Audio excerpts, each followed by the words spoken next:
if anybody can hear me, Amber, on your side, you will see a thing you will be able to type in there. So things that you're going to be talking about or doing Oh, will be see in it. So there. you're gonna have to tell me, and you're gonna have to type. I'm just gonna Oh talk. yeah, I love that. Okay. I'm see, this is a change. I usually am the talker and you're the typer. Yeah. So if you're here, just For, if you're here, just give me a hey in the comments so we know this is working. Last time it took me a good couple, like it took me like a full minute before I saw it, and everybody else saw it before me. saw what? That we were live. Oh, So okay. if you are on and you can hear me, type in hey, I'm here. Oh, good. Okay, it shows that I'm live. Yay! Ah, we're working. Hold on. Okay. We had a lot of technical difficulties this evening. So I've not had them so far. Of course, it would be when you were on that I'm like having all the troubles. Yeah, and I'll be like, that's just Jesse. Right? That's just me trying to figure out electronics, which everyone who knows me knows it's a struggle. Okay, so we are totally on. Awesome. Okay. So let me just, I'm going to have to take the volume off or it's going to make me do that. No, no, no, no, no, no, no. Hello, hello, hello. Okay. It is up. Okay. So, Yeah, it's okay, yeah, Amber. So we're talking about sustainability today, right? yep. We're going to do a little outline. Perfect. Okay, so I've got it up. Okay. So we're going to do a little bit of an outline for everybody listening right now. Hello, Katie. Okay, good. People are responding. Thank you. Okay, so we are up. That's my main thing. So we're going to be talking about sustainability. Let's find something with more S's in it and have Jesse say it. And minimalism. And so we're going to be talking about that today and how we can do it realistically as moms. Oh, yes, they're okay. We got Jackie and Brianna. Hello, ladies. I'm so excited. It means it's working. Like I said, we had a lot of technical difficulties today. Bit of an outline for everybody listening right now. Hello, Katie. Okay, good. People are responding. Wait, A hang bit on, of Jesse, let me mute you. all right. So Oh, we had me. I'm sorry. Okay, yeah, that was I'm gonna. awkward. Sorry, that's me. Okay, so we're good. Okay, we're good. We're good. We're good. We're good. We're good. Okay, so we're gonna get started. Hello, girls. Sorry, there's a little bit of a lag and we had a little bit of technical issues. So hopefully everything is sorted now. So we're going to be talking about sustainability and minimalism and how we can do it realistically as mothers. I have my beautiful, amazing, and like probably one of the smartest people that I know or have ever known in my life, Amber. And she's going to be helping us out with that. She has done an amazing job coming and researching this. She's got some amazing slides for us. She's way super prepared. I mean, I've never met anybody in my entire life that can like put something forward and organize it in such a fashion as her. So she is my opposite. So I'm thinking of your wedding, Jess. I am too. I am too. Okay, if anybody was at, saw, heard, or did anything to do with my wedding, which there was some amazing people involved with that, it was pulled off all because of this woman. She showed up at my house and started Google Docs that she then shared with like every single person involved. And I had never even heard of that before. So yeah, it definitely changed my life. So yeah, I think what we'll do is I am gonna get up your thing, Amber. And then she's even got slides, guys. She's amazing. Oh, but first, I want to start out because I always start out this way. Amber, I like to say something positive that happened to me today. Would you like me to go first or would you? And you ladies You go. in the comments, share your positive too. This is a place that we support and celebrate. So share something that positive that you had today because every little thing is a win. Um, my win today is, let's see, everyone got their daily work done, and I did not have to like slit throats or ground anybody. So, so yes, that is my positive because that is probably the first since quarantine homeschooling. What's yours, Amber? I am wearing real pants today. Yes, yes, girl, you Here's get the it. proof. Here's the proof. You get it. Yes, Not pajamas. that's Not right. Hey, you know what? There ain't no shame in pajama pants, but I'm glad that you put on real pants tonight. That makes me feel important. Look at, ooh, Katie researched how to prune her apple trees. That's nice. ooh, I have no idea how to do that. I have apple trees and they just fall, and my kids bring me gnarly apples every year, but we just make it happen. Okay, so we're gonna move on to I'm going to try and make this all work. So let's see how this works. Now, Amber, at some point I may, ooh, Jackie got her son to take out the garbage. Heck yes. Sarah organized her cupboards after work. Bianca went on a bike ride this morning before the rain because it was pouring over here. That sounds amazing. Okay, so I'm going to try and share my screen. If it's too much, Amber, I might cut myself out and then just put you on the floor. When I put me out, I don't know if you can see me because I'm wondering if that's too much. Can everybody see the screen okay? Would you need me to move out of the way, or can you kind of see what's going on here? I think. Amber, what do you think? Can you see it okay? There's a lag, so we haven't gotten to that point yet. Yeah.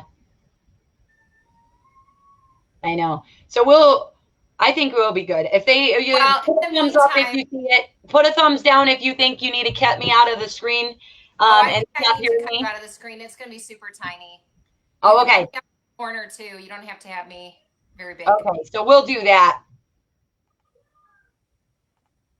Okay, so I've known Jessie since 1986. We're sisters.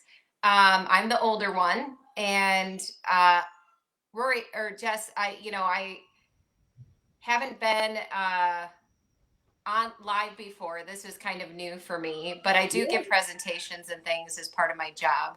I am in the field of sustainability when it comes to building products. So I work for a company, well, I've got it covered up, but Live Roof and Livewall, we put plants on roofs and on walls, and there's a lot of benefits that are associated with it. Now, this has bled over into my personal life, trying to find ways that I, as a very busy working mother, can make strides towards sustainability. So when it comes to sustainability, and Jessie, next slide, there's more than one definition of the word. The one that I think most of you tuned in, given that it's close to Earth Day, and are thinking of is the avoidance of depletion of natural resources in order to maintain an ecological balance. But the other aspect of sustainability, or the other definition of the word, is the ability to maintain it at a certain rate or level. So both are important when you're considering sustainability. It's the ability to reduce your impact, but also to sustain those practices. So I don't know how many of you people have seen the trash jar kind of trend going around. There are people that's the family of 4, right? Yes. And that lady was like, all of my trash goes in one tiny little jar. Goals, girl. But yeah, mine goes in a giant trash can every week. Yeah, I mean, okay, so personally, I don't think that's very realistic. I don't do that. I mean, but I remember I was in the car and I was listening to NPR, and there was a interview with that woman, and she was describing some of the things she did. She was describing how she kept her trash to a minimum. And I was kind of like, the visual of the mason jar really stuck out to me. So every time I was making decisions, when I was at the store, when I was deciding whether I was going to be lazy and throw away that plastic carton, or if I was going to rinse it out and actually recycle it, I stopped and I paused and I kept thinking about that mason jar. So while I think it's not something that I'm likely to attain, it's still like a nice symbol that sticks out in my head. And there's an adage that I really like, and it goes, anything worth doing is worth doing poorly. So, like, what does that mean? Okay, I so do that well. yeah, right, right. So, like, we can all agree that brushing your teeth is worth doing, but you may not have the full 2 minutes to do it. It's still better to brush your teeth for 20 seconds They say before two you head out minutes. the door with your morning breath, right? Than it is Is, 2 minutes. is that Um, for real? 2 minutes? Is that for real? Because I'm thinking it's the 10 seconds that I hide and do it before my son wants his toothbrush for the 10th time in a row. Well, okay, so I have an electronic toothbrush and it has a timer on it, so that helps me get my full 2 minutes of it. But anyway, the other aspect of it is like recycling's great. It's great if you can keep up with it, but don't beat yourself up if you can't. So like a little bit of recycling is better than none at all. So Yeah. just kind of as you're thinking about implementing these practices, a little is still better than none. And one of the things, feeling guilty about it, I have a tendency once in a while to beat myself up that I'm not being sustainable enough. I have a tendency, because of the field of work I'm in, to Yeah. be paying attention to and really aware of how bad it really is when it comes to things like climate change and pollution and depletion of natural resources. So there are times where I get really guilty that I'm not doing enough. But I think the thing to remember is, you know, sustainability on a personal level has to be personally sustainable. You're going Yeah. to have a carbon It's footprint. realistic. Yeah, yeah. Realistic. Okay. Yeah. Yeah. Okay. I mean, I get zero that. waste, fantastic if it's your goal, but it's probably not a really realistic one, especially for people who live in the Midwest. We don't have necessarily access to fresh local food year round. Yeah. You know, it's different. The woman who wrote that book, I don't remember what it's called, but the one about the trash jar for the family of Yeah. four, she lives in California. Fresh produce year round. It's much easier in that kind of environment to kind of stick to some of the things that I'm going to talk about today. But my recommendation with goals is to set one that you're going to just get on the path towards sustainability, and you're going to take one step at a time, doing easy things that you can manage. And one of the most impactful ways that we have an impact on the environment is through food. And it's also the low hanging fruit when it comes to evaluating your footprint. Food. Jesse and I Yes. have talked I about love food and food. shopping a lot. I love food. I am a food lover. And you have a lot of mouths to feed. I do. Yeah, I way more than do. me. Sorry. Ooh, I like this. I like this slide. Yes, the low hanging fruit. Did you go to the next one? Oh, sorry. Yes. Social distancing. Um, I am working from home right now, and I have a tendency when I need a little bit of a break to get up, walk away after I finish the task, and do something. Lately, that something has been going to the kitchen and putting stuff in my mouth. And Yeah, my kids. We had to make Alexa announce when it is snack time, which they tried to change, by the way, because they think that they need to eat all the time. And I say, you are not hungry. You're bored. Go drink some water. Because they literally tried to change Alexa. One of them unplugged her and then said, Mom, it's snack time. And I said, okay. So I went to go, wasn't even thinking about it and thought, okay, fine, and go and look. And then I'm like, oh, we missed, we almost missed a Zoom call. And I say, what's going on? And I look in there, and she was unplugged, and it was like 20 minutes before snack time. Okay, so when you said that, my Echo Dot announced through the whole house that it was snack time. Yeah.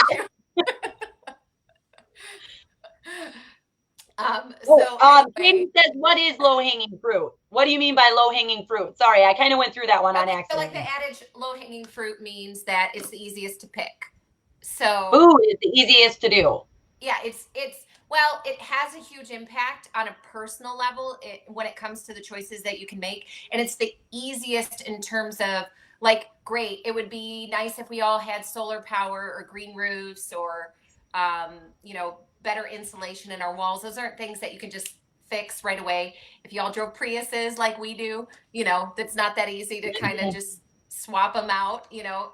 But food, you make a choice pretty much every week. Every time you go to the grocery store, you're making a choice about food. So it is something where it's fairly rapidly you can decide to make some changes to it. And that's why I called it the low hanging fruit. Also, Got a little punny there, you know. Anyway, so let's skip Fat Thor and let's Skip take a Thor. look. Okay. Yeah, you know, Bye Thor. I love me some Thor. I love me the middle Thor, not the one to the right, but you know. Hey, you know, um, beggars can't be choosers. I'll take either one. No, I'm just kidding. Okay. um, So, the other great thing about sustainable choices at the grocery store is generally when you make sustainable choices, they're good for your wallet and oftentimes good for your health. So, there's bonuses that are associated with following these tips that I'm going to go through. So, on to the tips. When it comes to, uh, you know, thinking at the store, the word that you want to keep repeating in your head is reduce. So you want to reduce packaging. That's a huge thing. So a lot of people don't know is that when you buy a product, oftentimes as much as 15% of the price is paying for the packaging that it comes in. So it stands to reason that if you can reduce the amount of packaging, that you should get better prices and you should get where you're paying for the quality of the contents of the package versus the package itself. I tend to try to choose things that have less plastic. Styrofoam, you can ask the kids, I hate styrofoam. It's not recyclable. Plastic, it's recyclable, but there's a lot of debate, and there's some recent studies that have come out lately that is kind of like the plastics industry has really pushed plastic recyclability, but it still requires a lot of carbon output in order to recycle it. So there are questions about how sustainable it is. I still think you should recycle everything that you can, but first and foremost, reduce the amount that you bring into your home to begin with. That Um, makes sense. yeah, yeah. And so I typically try to go for paper or cardboard whenever possible, or if there is plastic, thinner plastic sidewalls. What And about, this okay, so I have a huge family and I get the malto meal, like gigantic, bigger than me size bag of cereal. So that's yeah, probably a good buy. Okay, because we were told I was told once that bag cereal is better to get if it doesn't have the box because it's a less stuff. So I mean, that's what we try to go for, really honestly, just because it's cheap and it's big. oh yeah, no, and I mean cardboard. If you think about it, okay, I usually get Honey Nut Cheerios. That's the only cereal we usually keep in our house, but um, it's got a cardboard box For and sure. it has a bag inside of it. So, you know, you get your Malta meal, you cut out all that cardboard. You're more sustainable than me. I'm just picky. I like Honey Nut Cheerios, you know? It's okay. You have a Prius. I have a like a big giant mama van. So yeah, I Well, mean, I'm sure I'm not winning. well, and you know, like I live, I think it's about a quarter of a mile from where I work. Yes. It might be a little longer than that, but I used to live in Muskegon and I work in Nunica, really close to the Spring Lake border, and a house became available that was right down the road from my work. And I thought, okay, I can get about 5 hours a week of my life back by living close to work. And Nice. it boggles my mind that people sometimes, you know, I know you don't always have a choice if you own it and the market's high right now, I get it, but that they live like an hour or further from where they work. Ugh, that sounds horrible to me. But again, Yeah, I get it. I mean, I do get it. I mean, if it's a good enough job, or maybe like in our case, we live like 20, I mean, 10, 15, 20 minutes, maybe from work. And we lived much closer when we were in the city, but then we wanted to live in the country because we wanted to live for, you know, where it was nicer for the kids to have running and playing, which we are thankful for now. And just to plug the last week, anybody who is saving on their commute right now, call your insurance company. Jen went over that last week. Go ahead. okay, hang on. My phone is going on low power. Sorry, I gotta plug Uh-oh. and put it back. That's okay. Here, why don't I go? We were talking. You went waist next, and then you went to trips. And I'm sure that right now more than ever is definitely a good time for that. With trips going, one trying to shop like once a week or less. I'm sure that that is an amazing opportunity for us right now. Because I don't know about anybody else, but I am trying to go to the store the least amount as possible. For many different reasons. One of which being I don't like shopping more than I have to. I try to meal plan enough so that I don't have to go more than once. But right now we are helping other people shop in all of this too. So and so we try to, when we go to the store, we'll call those people that we help out, and we'll say, hey, do you need anything? We're going to the store so that you don't have to, or to cut that down, because I'll be there or near you. Yeah. Now there's something I don't know how legible the slides are because I'm looking at on Facebook and it's still really small. I'm not sure anybody can even see the text, but Uh, there is a little note on there about packaging that I want to kind of circle back to, and it's related to soap in particular. So, like the difference between using liquid soap for hand washing or body wash and bar soap, the carbon footprint of liquid soap is oh 10 yeah. times that of bar soap. Uh, so I actually ran through this with my daughter earlier. I didn't get through the whole thing, but I was just kind of showing her my slides because she is a Google Slides aficionado. She's very Yeah, good my at. son is too. I couldn't figure out how to move your slides around at first, and Aiden was like, "Mom, silly mom, let me show you." That's He had to do that with Zoom today too, so I don't feel bad. He's just teaching me all sorts of tricks. Okay, yeah. Well, my daughter's been using Zoom too for her online breakdancing lessons. Getting good at Yes. it. So anyway, with the with packaging, it doesn't just apply to food; it applies to other things that you might consume. So just kind of keeping that in mind. The other thing I want to talk about is like reducing waste, and you can talk to if you ask my kids, what is the thing that mom hates most in the whole wide world, and I'll say waste. Waste of time, waste of energy, and certainly waste of goods. And the amount of waste that Americans have in terms of their groceries is out. I mean, it's terrible. I don't even, I don't know the statistic off the top of my head. I didn't search it, but it's really high. And I can see that too because I have a tendency sometimes where I buy more than I actually need. So what I found really helps is to meal plan for the whole week and to stick to a list. Another thing I do is I my recycler does not do cartons. So like cartons of milk and cartons for broth and stock. And I make a lot of soup, so I use a lot of broth and stock. So what I started doing was saving the scrap parts of vegetables. So I will save like the onion skins and the tops, the garlic skins, celery hearts and all the little leafy parts on it, carrot skins when I peel them in tops and bottoms. Basically any scrap part of vegetables, as long as they're clean. And I'll make a vegetable stock out of them. So Do I you just like put them in the freeze those? freezer Like if until you I don't have. go through it all the way, like if it takes you a while to build it up, can you like freeze it? And then I think I've done that before. It's been a minute because now I have a rabbit now. And then we're gonna hopefully be getting a chicken soon. And so I just give my scraps to him. But yeah, I've definitely made stock before with it. Yeah, I mean, and so I do keep it in the freezer. So I try not to use Ziploc bags too much, but I do have a Ziploc bag in the freezer and I just keep adding to it. And then when it's full, I'll just dump it in and put the empty bag back in the freezer and I'll make something with it.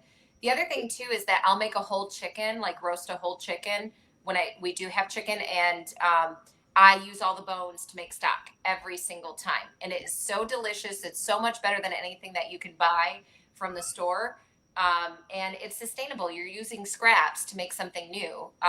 I've had her food, it's really good. Well, the other thing too is you can freeze broth, and I often do that. So I keep a set. I think I have what I lent them to you for your wedding, like a dozen mason jars. And Hopefully I got this with you. yeah, I freeze everything in the mason Look at jars. that. I put them in there. Sustainability. I borrowed for my wedding. And then I really just wanted a jar wedding, so I had an excuse to get a bunch of jars because there's no way Eric would have let me walk out of anywhere with about 200 jars. It was a lot. But we didn't run out of glasses, so Heck yeah. good stuff. I did talk about trips and just kind of reducing the travel. Yep. And then, something to think about is processing. So every time food is processed, it goes through more places and more energy is used to process that food. So the less amount of processing that you can get, the more sustainable that food's going to be. It's inherent. The other thing too is you're less likely to have additives and things that may not benefit you. I found out a few years ago, I get migraines periodically, that MSG is one of my triggers. And it's something that is in a lot of processed foods. So I watch for it now, and it's helped me to kind of get towards more sustainable purchasing. That's a good Oftentimes, tip. sorry, what? That's a good, oh, that's a good tip for people with headaches. I know a few ladies that struggle with headaches, and that's something to look for when you look for those triggers and that too. And that processing might be something to look for. Oh yeah, and then there's something else, and I'm sorry, I'll look it up, and you can put it in the comments later. But there's a new kind of thing, glutamate, or I don't know if it's called that or whatever. I'll have to look it up, but it's worse than MSG. And I looked at the label, and I thought, I can eat these chips; they're fine. And I had one of the worst migraines I've ever had in my life after eating Yeah. these chips. So Yeah. anyway, you're more likely to avoid things that might have a negative impact on your body, but also on the environment if you kind of try to avoid processed foods as much as possible. Yeah. And distance really matters, and sometimes it matters more than whether or not the produce was grown organically in terms of environmental impact. You want to buy it from as close as possible. Well, we got a great farmers market here, so that's amazing. We have an amazing resource here. Right. Yeah. And the farmers market is great because you can buy stuff that's in season, which means it hasn't been stored in some kind of like vacuum facility where it was picked prior to it being ripe too. There's a lot of things that go into buying from a farmer's market is probably the best way that you can buy produce. I'll admit I don't always get up in time on Saturday mornings to go to the farmer's market, but I always appreciate when I do because I think everything tastes so much better. And like also the farmers market, that most of the vendors that are there, they're going to be within 20, maybe 30 miles of where the location of the market is. So that food was typically brought in locally. So you're not only reducing your carbon footprint, you're supporting the local economy, which I think we can all agree is pretty important. And Yeah. when it comes to shopping, some people ask me like, should I shop online or at the store? What's more sustainable? Yes. Next slide. Yeah. Well, the studies are a bit mixed. So there are some that show that buying online is more sustainable, but that's kind of with the caveat that you only shop online. You don't go anywhere else to do your shopping.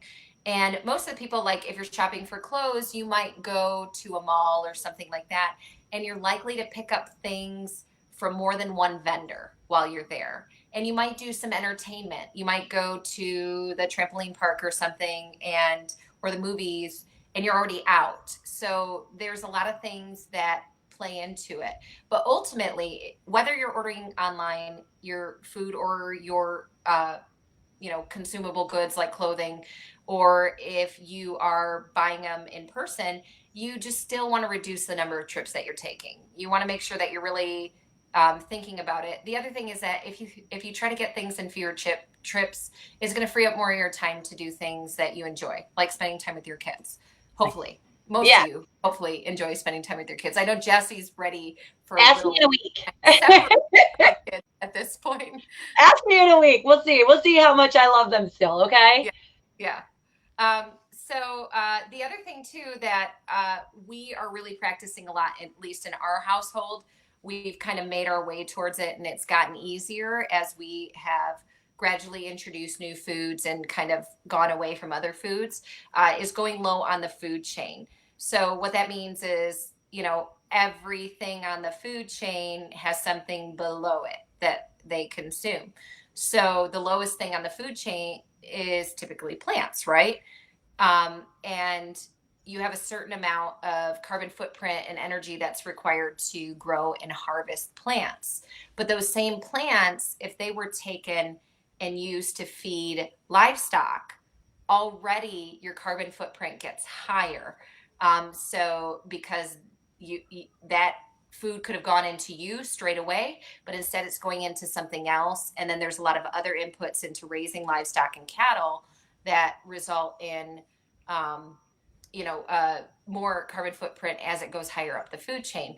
And Jesse, you told me that you guys are trying to do, like, is it meatless Mondays or one day a week Yes, meatless? we went down to one. So we went and I substituted beans. I did a meatless chili and I just stocked it full of like veggies and other stuff. My chili is different every time. It's literally whatever's inside of my drawer and whatever beans I have on hand, and mix some tomatoes and throw it in. And they didn't even notice at first. And so then I noticed in soups it's been a lot easier because you can use even like that broth instead and bring that flavor in. And then they don't even know. I mean, frankly, if I put it on the table, they're hungry, they'll eat it. Right. Well, and the thing is, it's setting, obviously, most of us as moms are probably the people that are setting or making the decisions. Lyric, I'm live on Facebook. You want to say hi? And the joy of having children. Okay. Hey, baby. No, you can't stay in here and play your video games. Did you need something? Can I get this? You got oh, you were telling me. Daddy. Sorry, you were telling me this. You were telling me, or I saw this fact about peas, and I was super excited because I had no idea about peas. I know about beans, but I didn't know peas have protein. Yeah, I mean, everything in the legume family has protein, just like meats, but as an added benefit, they usually have more vitamins and they have dietary fiber, which meat doesn't have. So, yeah, this is like, that number to me was staggering, that for 100 grams of protein from peas versus 100 grams of protein from beef is a 90 times difference in terms of carbon emissions. And that's nuts. Now, do we never eat beef? No, not at all. We do eat beef. I usually try to buy grass fed, but because we eat it so seldom, we usually maybe only have beef once a week now, maybe even once every other week. We're able to buy higher quality beef that is raised in a manner that has less impact on the environment. And we can feel better about it. Yeah, right. And don't I think you were just talking about this. Okay. They love beef stew. They love chili with beef in it. So I try to do those once in a while, but it's not something where we're having red meat every day. We're having red meat once, maybe twice a week. So fish, I see your fish list here. And so, we're going to try and put these slides, right? We got a shareable thing for these slides. So if some people didn't see them too well or want to look up something afterwards, like this list here, if you want to screenshot it, this list of seafood, I was shocked to see some of this. So this is something they'd probably want to look at later. Yeah, so I just posted a link to the slides. I hope it shows up and works for you guys. Let me know if it doesn't. Maybe I can share it in a different manner. Yes, it did. I see it coming up. So it'll be right there.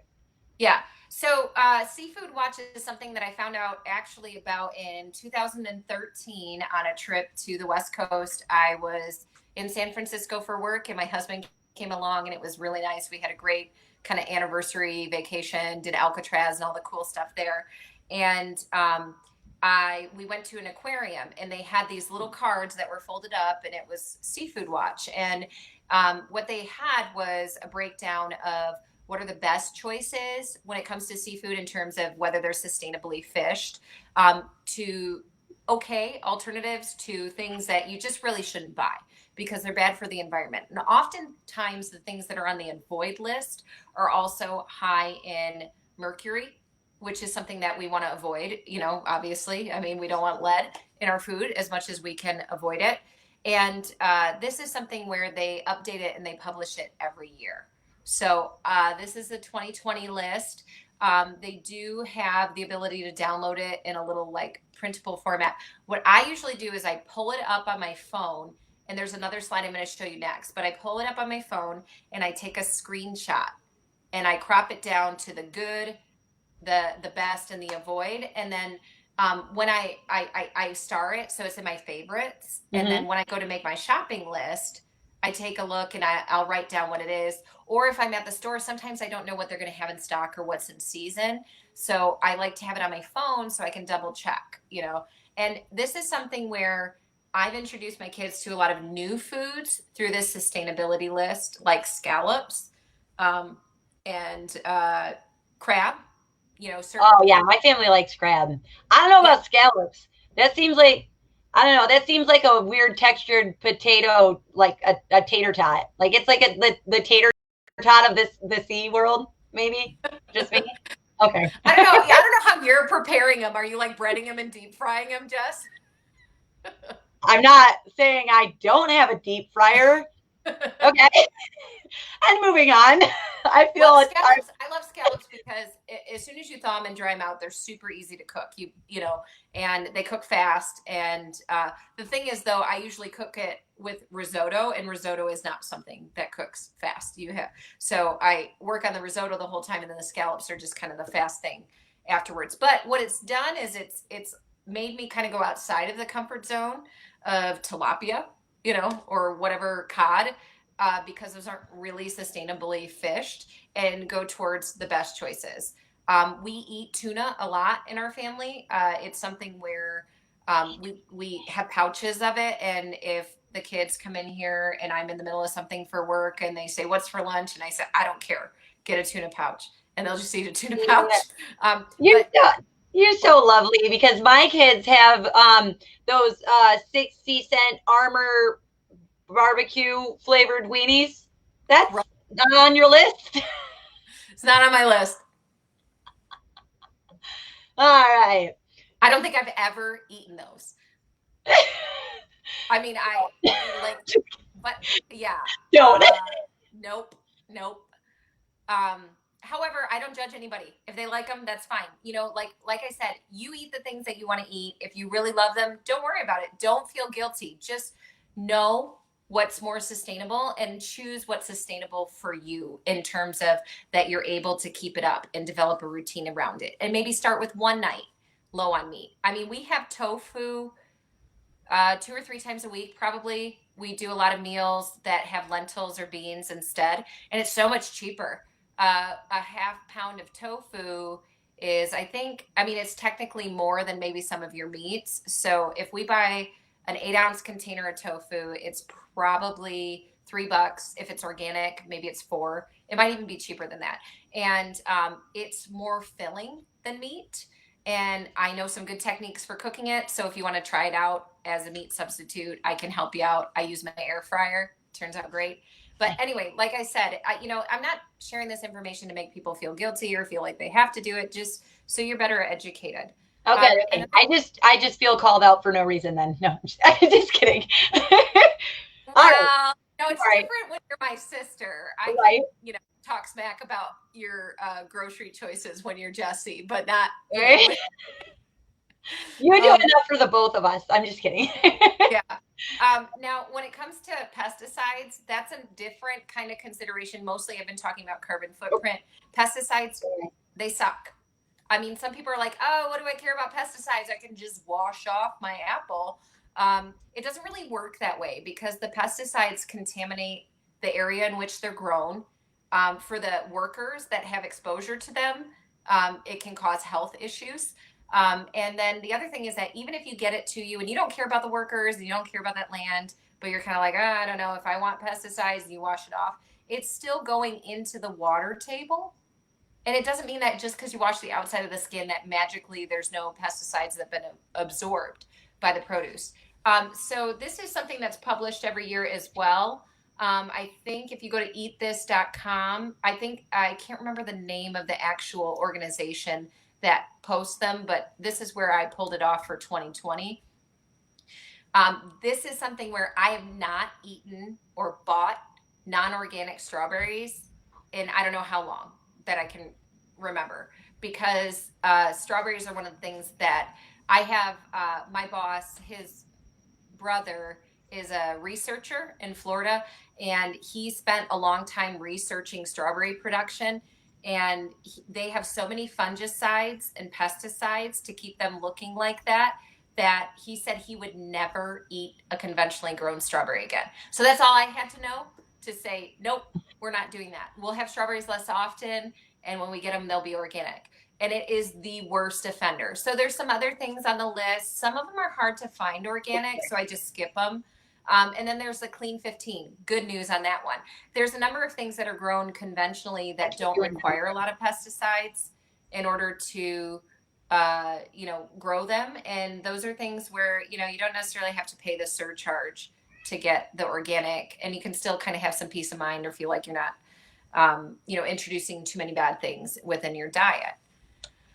And then, talking about reduction, there are, Jessie and I talked yesterday. We were kind of going over what we might talk about, and We did. I want to get to all of it too. So I'm trying to, sorry, I keep flipping forward on accident. Okay. Now I'm in the one with my AeroPress, the picture, but Jessie told me yesterday that she has a tendency to make an entire pot of coffee in the morning for just her. She's the only coffee drinker. And just keep going all day. I do. Who else does that? I mean, I'm sure other people do that. Oh yeah, I make it for me and Eric, but Eric leaves, and then there's an entire pot of coffee, and then I go through, and then I realize through the whole day, I'm like, ooh, I'm warming up my coffee. Ooh, I'm warming up my coffee, and then I realize that I've done, and I have a 12 pot of coffee, or a 12 cup pot of coffee. So Eric will take one in the morning, and then the rest is all on me. But I did, after last night's conversation, I did only make 8 cups today. Okay, well, that's a step. Like I said, sustainability isn't like all of a sudden you got to cut everything out of your diet. It's about reducing things that you don't need. Now, I used to be 1 or 2 cups of coffee a day, usually 1. I bought something, and there's probably a picture of it on the screen right now. It's called an AeroPress. And the reason I bought that is because it's a pain in the butt to make more than 1 cup of coffee. So, but it's kind of rewarding. Like, it's an active process to make the coffee. It's got like this little disc filter that you put in there, and I have an electric kettle. I use it more than any other appliance in the kitchen. And you pour it in there, you stir it around, and then you have this plunger, which you push it and press it. So it's kind of like a French press, but not. We were talking about the difference of that yesterday. I get less grit. The French press, I usually get like little grits in the bottom. Also, generally, when you use a French press, most of them are at least 4 cups. Some of them are bigger than that. So I would make 1 cup of coffee. It comes out a little strong, and I'd add some water to it. Well, I was at a trade show in San Diego in October, I think. Yeah, because it was right around my daughter's birthday. And I was hoisting a big rail above my head because we didn't have enough ladders. And it fell just like that. How ironic is the timing on that one? So it fell right on my head. And are you all right? Huh? I said, are you all right? I'm fine. Okay. Yeah. So anyway, I had a concussion, and I had to cut alcohol and caffeine out for a while I was recovering. She said that she hits her head. So I had to cut these things out of my diet, and I got used to not having coffee. So every once in a while I'll have decaf. I'm completely off caffeine. I sleep better, but I know that's not the reality for everybody, and I don't wish a concussion upon you in order to move you towards that. But these things that are on my list, the main reason that they're on here is, so coffee is not grown locally. It uses a lot of arable land. It causes deforestation, and it's not a sustainable crop. Eventually, our demand is going to exceed the capability of it to grow. And generally, the people who grow it, there's a lot of child labor involved and other things that will make you feel kind of bad about drinking coffee. I'm not trying to make you feel bad about drinking coffee. A lot of us love it. A lot of us need it. It's just something where if you can reduce it, it will have a positive impact. Sugarcane has kind of destroyed the Caribbean environments where it's grown, where we have like one monoculture crop, and it's destroyed the native vegetation, and it's affected the local wildlife, and there's a lot of runoff that comes from it, and basically all of it's imported. So if you can cut down on sugar, it's a good thing. Again, Bananas, I love bananas. I love them. I absolutely love them. But there's a lot of carbon footprint because of the cost of transporting them here. Yeah, if I There are, could have bananas, I think Archer would send me to timeout, which is his new favorite thing to do. oh, Because yeah, he said timeout. So I really think that I would be spending my day in the corner if I cut bananas out from my home. yeah, yeah. No, I mean, and so, and then the other thing is dairy or milk and milk substitutes because almond milk is what we drink. We don't drink dairy in the house, but we try not to drink a lot of it because almond milk still has a great impact on the environment. It's not as great as dairy, especially conventionally grown, or not grown, but produced dairy. And then avocados, and avocados is one of the ones that's hardest for me because I love them. We have smoothies almost every day, and we put a half of avocado in each smoothie, and Right. so that's my guilty pleasure. That That was and on one of your lists. Is that coming out? Is that the next list? a The what? where it's okay to buy non-organic or organic? Is that the next slide? Oh, you're like behind a bit. Oh, good. That was Okay. before. You must have skipped it, the pesticides one. But people can go back and look at the Yeah. slides. Okay. I copied them in there. You can go at your own pace. This what I'm going to end up on food before I get over to minimalism, and I realize this is taking a while, but Yeah, sorry. we're chatty. If you know the Evans sisters, we're chatty. But it is a quote from Michael Pollan. He is one of the first authors that I read a book Oh, completely instead of just blogs about our food and food choices. And I actually like the book so much that I bought the junior readers version for my kids. But the line is eat food, not too much, and mostly plants. that's the omnivore's dilemma, right? Yes, yes. My son, Yep, his you got class, the kids. yeah, his class just read it, and he goes, "Mom, I heard you talking to Aunt Amber. You should read this." Yep, yep. So, a big thing that people, yes, eat more plants if you can, eat less meat if you can. Um, the other thing is just eat less in general. Most of us could use it, could stand to. Most of us are eating way more than the serving sizes. I bought a little scale that has a unit button and a button where you can put a bowl on it and you can set it back to 0 and then add your food. And I am literally weighing my food now because I don't think a lot of us have a concept of what a serving is. And one of the worst things we can do is grab like the whole bag of chips or whatever it is that we're eating and go sit down with it. It's better to measure it out first. And then if you consume that serving size and you think you're still full, go and measure out another serving size. And then again, these are things that can impact your health, not just the planet and your budget. And then try not to overstock. I that is probably the thing that I'm most likely to do. If there's a lot of good looking fruit or vegetables in season, I have a tendency to kind of throw them all in the cart. And I feel so guilty when I throw a moldy tomato away. Yeah, that's Jesse. I'm like, I'll freeze it. I'll freeze it, and then I eat it. Yeah. So, like the recommended reading I have, if you want to learn more about it, is The Omnivore's Dilemma. I'm sure you can get an audiobook if you don't like reading. It was very eye opening for me. It has some history in there. It has some, I don't know. It's just very well told, and a lot of the things really stick with you. So, I would suggest looking at that one.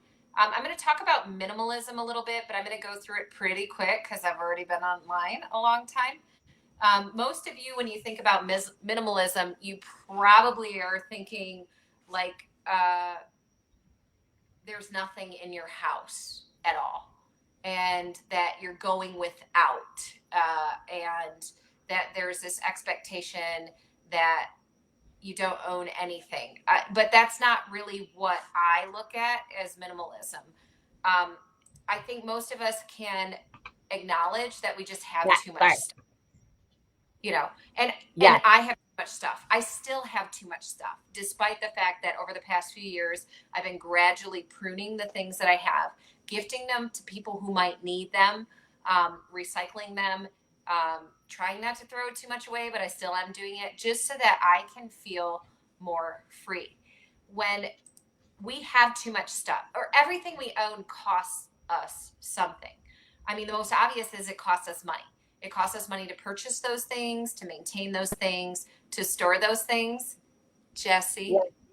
I was telling her, so I work for a storage company. I manage a storage facility in Muskegon, and there's over 200 units, and I occupied five of them. And I I did. I had two 8x16s, two 8x16s, a 16x16, a 16x32, and a 10x16, which is a ridiculous amount of stuff. Now, I will say there were estates involved. Okay. So do not judge me.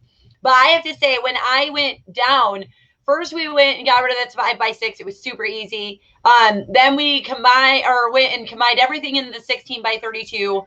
And it is so freeing getting rid of that stuff. And now we're down to, realistically, we're still down to a 16x16. But I went from 5 units to a 16x16. It was a lot of work, but I'll tell you, it was amazing, the freedom I felt. And not only just that, but like knowing where everything was, because having to figure out where it was in 5 different storage units in my home was impossible. So I ended up double buying, which is something Yep. that is a problem when you have too much stuff.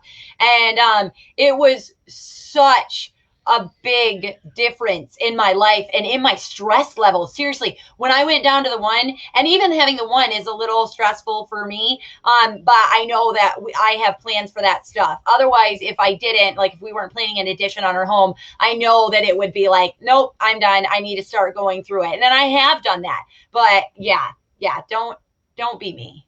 Don't be me. Well, in addition to money, it costs us time. Time, we have to clean it, we have to organize it, and like Jesse said, find it. And sometimes when we don't find it, we end up going and buying a duplicative hammer or something like that. It costs us freedom. And Jesse said she felt more free when she let go of some of the storage units and the things that were within them.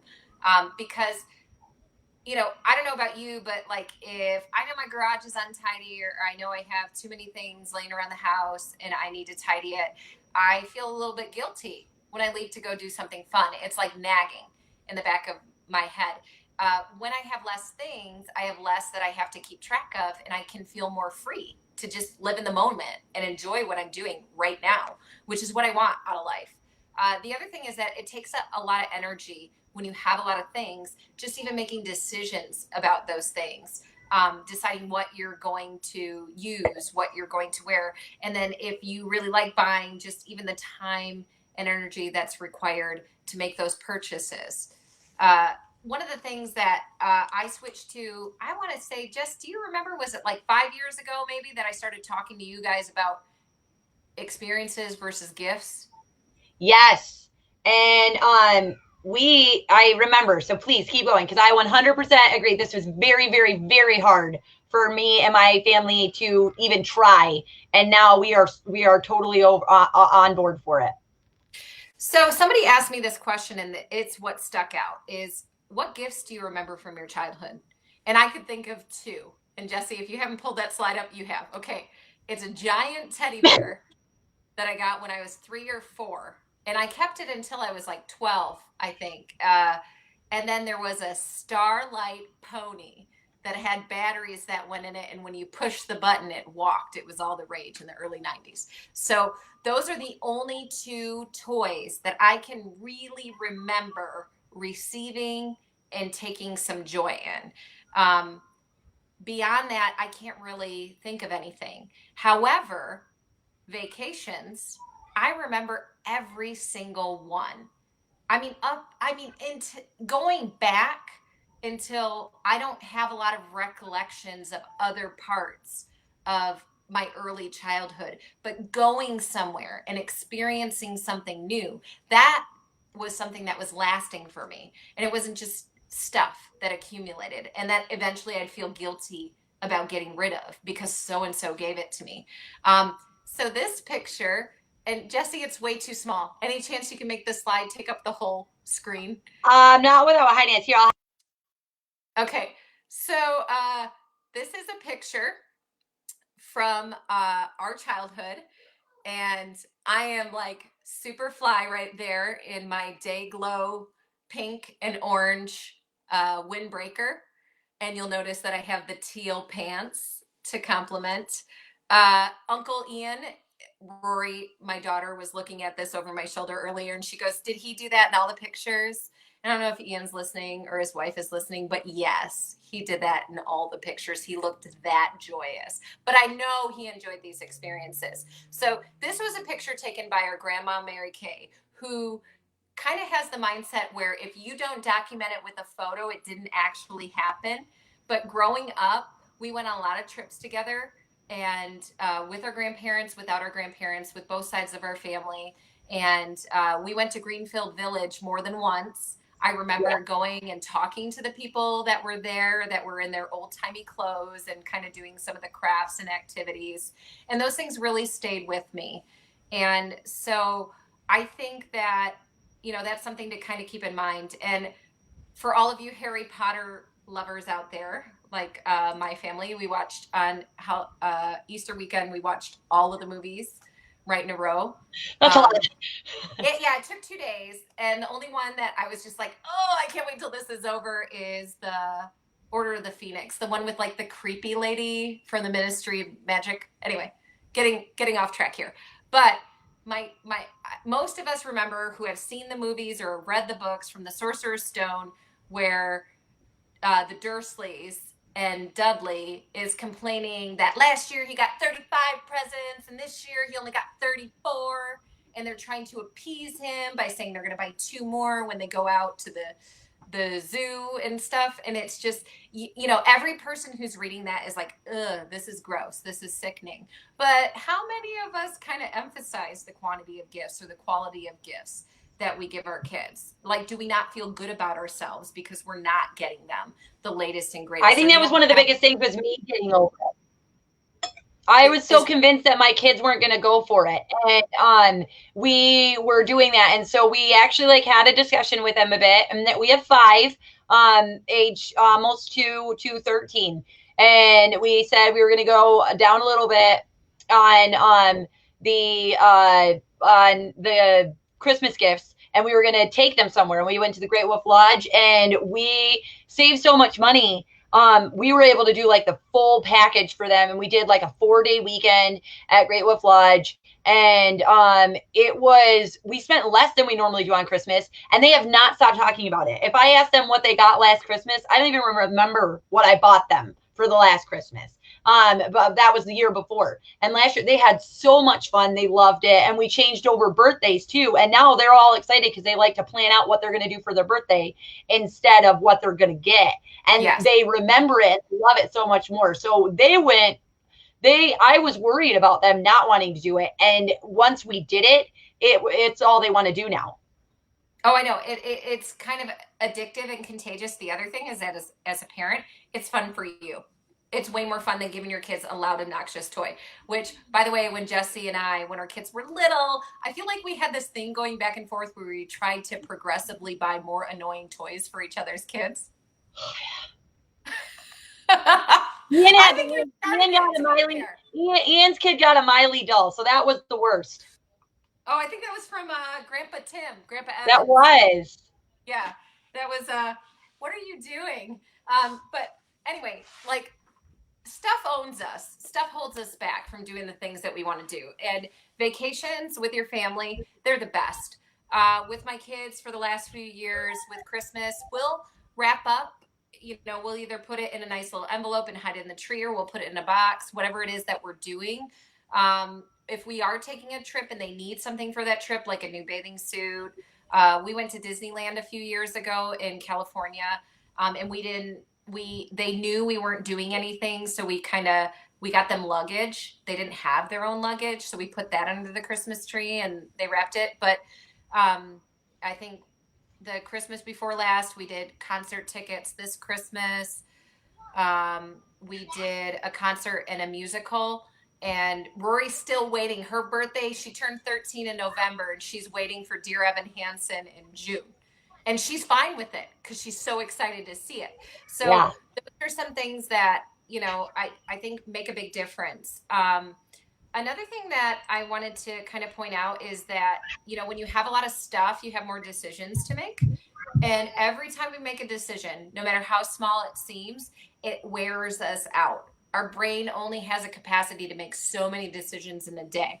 So, one of the people that we think of as being incredibly successful is Steve Jobs, right? And Steve Jobs, what is he iconically known for over a huge period of time before he, lost his life? But it's blue jeans and a black turtleneck. That's his uniform. That's his outfit. And guess what? Every morning he got up and he didn't think about what he was putting on. That was one less decision that he had to make. So I did I not think know about that. it all the time. Like my wardrobe is super small. I have gradually weaned it back. Now my husband has an entire dresser full of t-shirts because that's how he likes to commemorate every experience is a t-shirt. I have, and then he has everything else kind of overflowing and spilling into baskets and whatnot, but I have everything that I own except for off-season clothes. I have one bin of off-season that I switch out. It fits comfortably in my dresser with room to spare. So it feels good. It feels good. I open up my drawer and I've got a handful of shirts to choose from, and I throw one on. I have two of these because it makes it easy. I did that for my kids, but I have yet to do it for myself. It was a lot easier getting rid of their stuff than it is my own, but I'm working on it. And it makes laundry a lot easier. And that's something that if you've heard other videos of mine, I definitely am always looking for hacks, tips and tricks for laundry. Oh, I know. I've seen your laundry room. Hey, I can see my water heater now. You know what? These videos are accountability because we were talking about, I think like my first one, we were talking about like giving yourself a break and setting goals for yourself. And I set a goal for myself for doing laundry. I do 2 loads of laundry a day, and I can see my floor now. Don't ask me about my bedroom, but I can see my floor in my laundry room. You know what? It's goals. It's little steps towards the big things. There's a slide I have here of this like beautiful place setting. I don't know about you, but on Instagram, every once in a while, I'll see somebody that I'm either close friends with or maybe don't hardly know, and they'll have like a dinner party and they've got beautiful decorations and like they've got a summer set of china and they've got a Thanksgiving set of china and they got a Christmas set of china and all the decor that goes with it. And you're like sitting there going, oh, that would be nice. And then Yeah, I all think my about china it. is plastic. Well, I mean, it's not even about what material they're made out of. It's just like you got to find places to keep all of that, Yeah. and then it costs a lot. And what happens if you break one of the plates? Is your whole set ruined? I don't know. So when I think about it, I did a purge a couple of years ago of my closets, and I had a ton of stemware and glasses for parties that I never held, and I had way too many glasses, way too many plates, all kinds of things. So what I did is I cut it down to, I think we have enough for 2 sets for my family. I have 4 people in my family, so we have like 8 bowls, 8 glasses.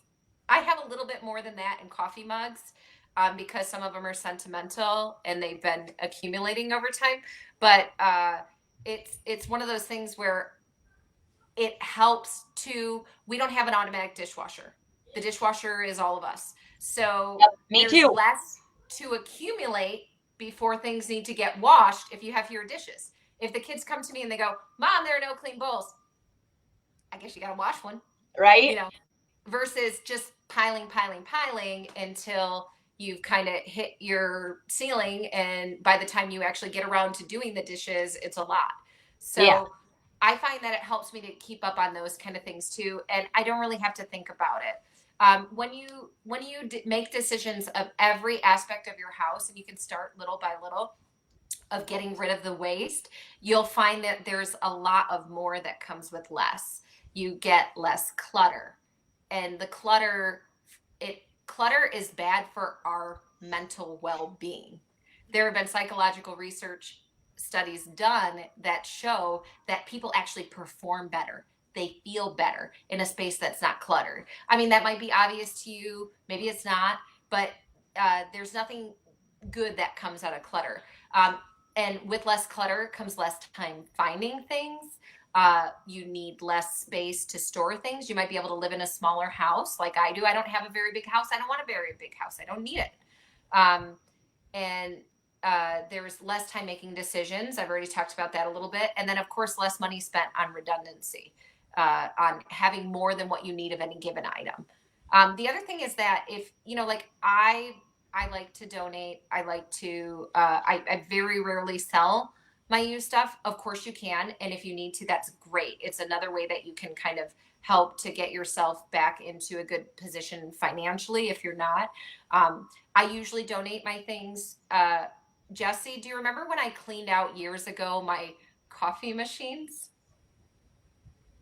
Oh, I drove over with them and over to your house and I asked which ones you wanted and you took all of them. I probably gave them all away. That's usually my MO. Okay, so I had a bunch of different kinds of coffee machines, and I just went to the one AeroPress, and I got rid of everything else. But it felt good to regift it. And then some people, are asking like, how do you manage it when you have all the things that your kids kind of bring home from school and whatnot? When my kids bring things home from school, I go through the folder immediately. I see what they need, what we need to hang on to, and then I toss whatever they don't, whatever's done, I put it in the recycle bin. When it comes to art, people are like, what about art? Our brother and his family has a cute little board in their living room that says I made this, and they've got some clothespins on it. And when their kids bring home new art, they might take one down and put some new ones up. They have a place for it. It's on display. That is great. I think it's a fantastic idea. For my kids, they each have a pegboard under their loft bed where they can keep their art. It doesn't go anywhere else in the house. And then what happens is every time a new art piece gets brought in, I take a picture of it. So I take a picture of it. I use Google Photos. Google Photos backs up all your photos on your phone, so that you can wipe them and you can have free space on your phone because you don't need like 5 years of kids' art on your phone. But I've been doing this so long that I have a lot of art of the kids. And then my intention is going to be that I'm going to eventually make them an art book. And, you've probably seen things like that on Pinterest. Jesse, I feel like you haven't changed the slides in a while, but maybe you have and it's just frozen on my computer. But I'm all the way. I'm on the smart art, and then now I'm on the thanks, Grandma. Oh, yeah. That's another big thing is that like a lot of people feel like guilty and like you have to hang on to stuff because somebody gave it to you. That no, you don't have to. Just tell yourself you don't have to, And what can help with that is letting people know at the get-go that you're moving away from things and you're moving towards experiences and giving them actual ideas for gifts for you and your kids. But like just because somebody gave you that sweater or that mug, if you don't have a need for it, don't keep it. Give it, either ask if they, regift it, donate it, whatever. But don't let stuff that people give you that you don't want or need hold you down. I do not do that. I just don't. So if you bought me something and you never saw me wear it, it's because I didn't feel like it fit it in with my decor. Jesse keeps everything. We already established that I at one point had 5 storage units, so I don't know why you're asking you. Yeah, no, all right. That's a moot question. I do have a list if you want to look at the slides later of things that you can substitute. Jesse and I already talked about some of them. Movie or concert tickets, play tickets, support your local theater. I have theater kids. It's fantastic what local theater does just for people in the community. And sometimes they push boundaries, but also they give actors and sometimes their children, an opportunity to kind of stretch outside of their comfort zone and get used to being in front of a group. I think it's fantastic. So tickets to your local theater are a great idea. You could ask for a photo session, to make some memories, especially if you haven't had those done. Going to the zoo. Some great photographers. Jesse knows a lot of photographers. Some were on here earlier, so I don't know. Yeah. So, and then, going to the trampoline or water parks. Something I would be absolutely happy with is if my birthday came along or Christmas came along and we did a gift exchange and somebody said, "Hey, I know you care about feeding kids in Africa, or I know you care about reducing stormwater runoff. So I made a donation on your behalf to a charitable organization that handles that." There's an organization, and I can't think of it. If I find it, I'll send it to you, Jess, so you can post it. But where they give like a catalog. I get it in the mail every year around Christmas time, where there are things with different price levels. So you can buy like a family in Africa a goat, or you can buy you can do a micro loan to somebody in a Middle Eastern country, like a woman who's looking to start her own little business. There are things that you can give that have an impact on people's lives, and it's kind of neat.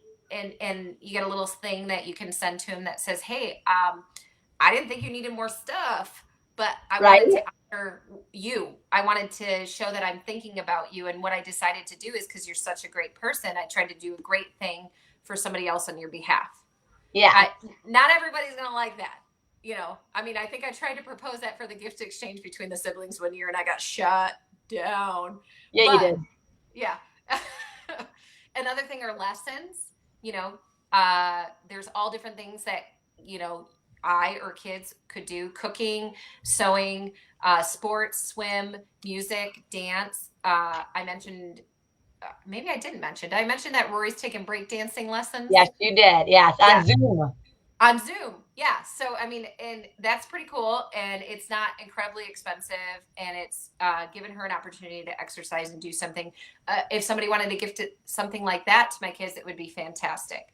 So just kind of start thinking about experiences over things. And one of the things I wanted to kind of close with is what our kids learn by Oh, observing us being sustainable and trying to strive towards minimalism. And there's some fantastic bullet points. I actually pulled these direct out of a book called Clutter Free with Kids. I've read it, and I'm going to do what I normally do when I'm done with something is, I regift it. So it's one of the things that Jesse's going to be giving away with the thredup gift certificate. yes. Um, so And that's what our coming kids really, learn? that's coming soon. Yes, yes. So what our kids learn? They don't need to buy things to be happy. We can say that all day long, but until they see us modeling that, they're not going to really take it to heart. They're not going to learn it. They don't need to live life like everyone else. I mean, I think we all say, like we want our kids to be comfortable with who they are and be individuals. If we can show that we're going to buck whatever it is that says that you have to be, you have to have a certain number of things, or you have to have a certain size house or a certain model of car in order to be successful or whatever. If we fall into that trap, we're teaching our kids to do the same thing. And we teach them they can live within their means. When you make a strive to be sustainable and minimalist, it frees up money. It gives you opportunity to spend money on things that you actually want to spend on, whether it's doing good things for society or taking trips, things like that. Vacations are hard for a lot of people to come up with the money to do. It's a little bit easier to come up with that money if you are cutting away material expenses that you don't actually need. And then, we teach our kids that they have to think carefully about their purchases, that they have to put thought into it. It's not about not buying things. It's about putting thought into the things that you buy and only buying the things that you actually really need and really want. Not just because it's on sale, not just because it's available. Jesse, I know you went thrifting a lot for a long time, and that is great because it's sustainable, because you're reusing it. But you can fall into that, wait a minute, this is a great deal. This is a great buy. I have to get it. Yep. But Yep. I've cut down a lot. I've cut down a lot. And I think I've definitely shown in my kids too. Yep. They have noticed that they hold on to their money more, where before, when I would go out with them, they would spend it right away. And they would watch me spending, and now they see me hold my pocketbook, and so they do the same thing. And my son's probably got more money than I do. Good. I mean, not good. I mean, not good that you don't have that, but good I that they're think that. learning it. I went over and I borrowed one of my daughter's pop sockets so I could mount my phone on the top of my monitor. And I looked in her drawer and she's got gift cards in there, like Visa gift cards and things like that, that have been there for like over a year. And it's like, girl, you got to spend some of that money, But unless she wants something specific, she doesn't spend it. She's really conscientious about her money already at 13. And it's great. It's great to watch that. But one of the best things, the best takeaways about minimalism that you can leave with your children is to learn the joy of spending time together. If you're not spending time in your rooms cleaning stuff and, in your garage sorting stuff or stressing about how you're going to pay off the debt that you accumulated by getting stuff that you don't need or having to get a bigger house or bigger storage or whatever to fit all of the things that you need, you have so much more time to spend together. That's why we're here, right? We're not here for stuff. We're here for joy, for each other. And I really try to teach that to my kids every day. I don't always model it the best, but I try. And that's what it's about. It's about trying. It's not about being perfect. None of us are perfect. None of us are even close. Even the people who pretend to be aren't even close. Don't believe Instagram. And anyway, so the book I suggested earlier, I think there's a slide for it, Jess, if you want to put it up, the recommended reading. And we have 2 books we're giving away, which we can, I can't remember if there's more after this. I think we were just doing, we were saying what we recommended, right? Yep, that's it. And then the last thing is, like some of you may have seen that Marie Kondo tidying up. We talked about that before. Yes. We did. And it is something where I think it's worth a watch. It's not for everybody, but some of the things that align with minimalism, they're easily understood through her show. I don't personally get down on the ground in my house and thank it, for all the time it's given me. But have you heard of, Jennifer said she got a book called Cami Kangaroo Has Too Much Stuff. That sounds amazing. That's a good idea. Yeah, for sure. Because the ones I read, they're for me. But if you can find reading materials for your kids, fantastic. Kids are so impressionable. I mean, they pick up on so much more. And what you model right now, it's going to last a long time. And so whatever you can do to kind of help teach them that, like, stuff doesn't define you. They're already set up to be happier. I mean, they're already set up to have a more contented, fulfilled life. So okay, work on that. Right? Exactly. So I'm gonna do our first one. So we've got the 2 books. The first one is The Clutter Free with Kids. And so what I do at the beginning is we just pick random numbers and then we go from that. And honestly, that's how I do the first one. So the Clutter Free with Kids, that is the copy that Amber, you're going to mail to somebody, right? Yeah. Yep. Is that the first book? Yes. Yes. So the winner for that is going to be Bianca. I believe she's still on. Bianca.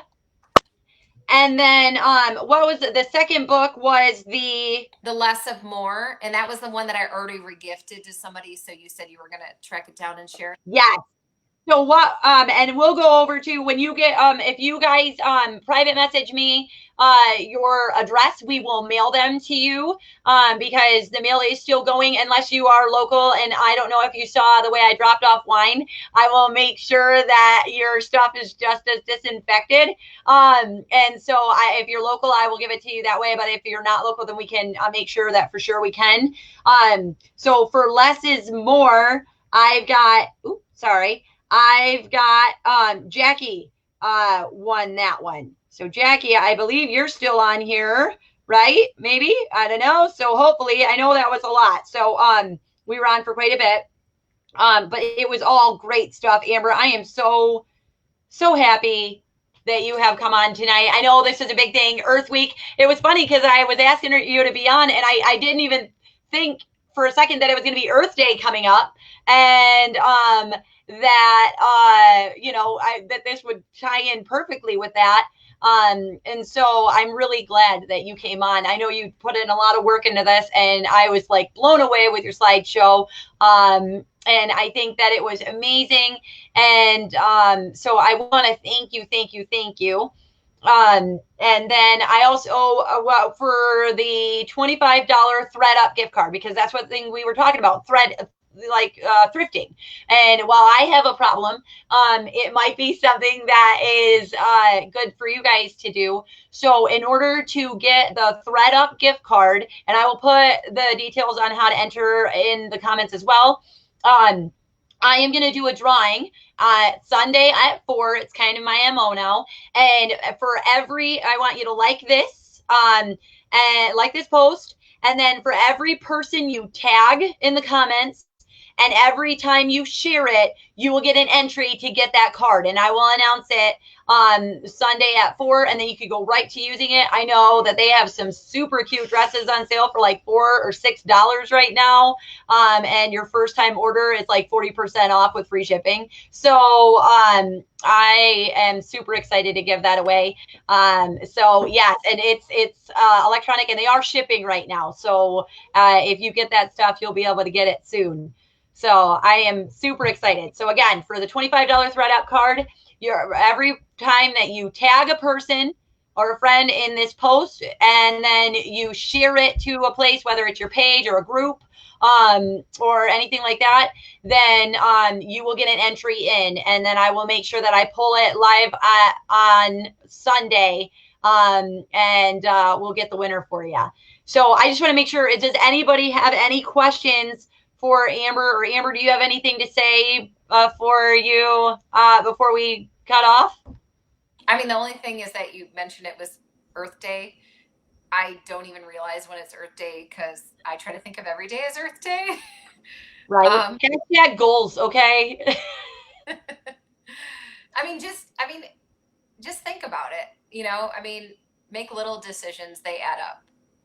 Right. Exactly. Oh, and then the last other thing is that the biggest polluters and contributors to climate change are really major corporations and industries. So pay attention to what's being built in your community. If you're not happy about it, you need to be involved. You need to go to the meetings where they're putting up things that might be polluting, or when they're addressing those things, and keep in touch with your representatives. It's easier than ever now. In fact, I got a call from our U.S. representative today. I mean, I was on the call with a customer. I couldn't take it, but they're doing online town halls. Just speak up.